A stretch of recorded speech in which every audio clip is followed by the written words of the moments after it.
Okay, their review of literature. As I said before in the introduction, I pointed out five main views that I felt affect women and obesity the most. And those five views were family involvement, social life, education, self-esteem, and biology. I feel that these are all factors that affect a woman in obesity the most. And family involvement, I feel that with women, they are the mothers of the family, and their role is extremely important, not only to sustain the household, but their children's lives as well with family.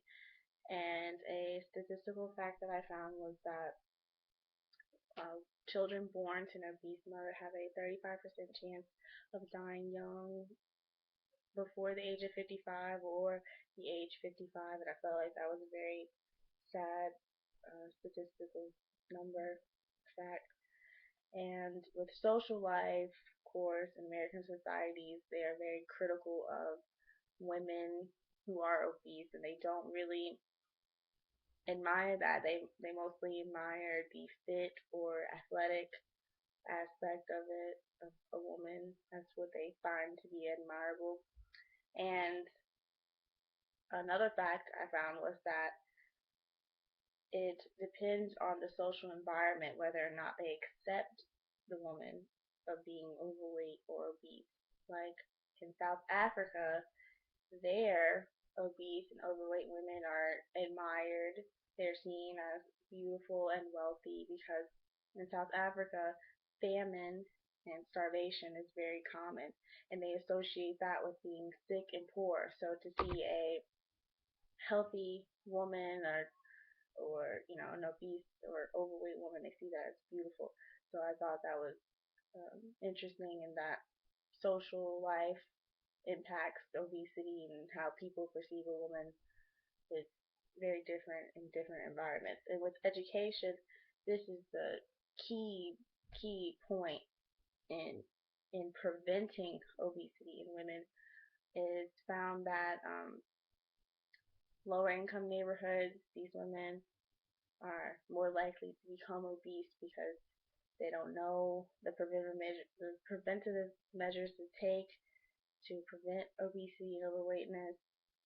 And even though some women who have bachelor's degrees can still be overweight or obese, it is more common in lower income neighborhoods.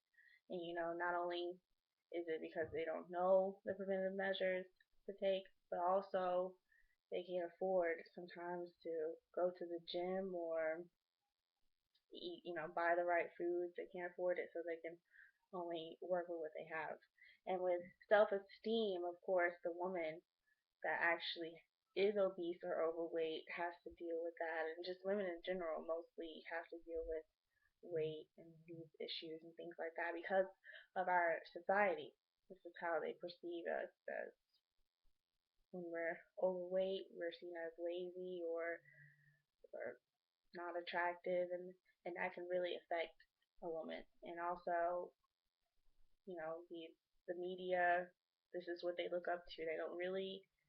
Admire they don't really admire overweightness. So just imagine how the self-esteem of a woman that is obese could be very low, and depression is very high in women who are obese, and just people in general who are obese. Depression is very high, especially in American society.